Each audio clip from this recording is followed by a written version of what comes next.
A struggling weasel in pain collapsed on the ground, trembling with fear in its eyes. The man's heart tightened, and he quickly took it to the nearby animal hospital.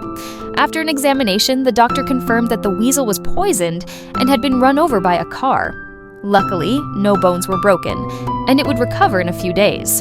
The man, still worried, decided to take it home to care for it. He fed it milk and meat, and over time, the little one fully recovered and became attached to him. However, the man knew this wasn't its true home. After feeding it one last meal, he released it back into the wild. But more than a month later, the weasel appeared again, circling around the car wheels. When the man tried to leave, it jumped in front of him, blocking his way.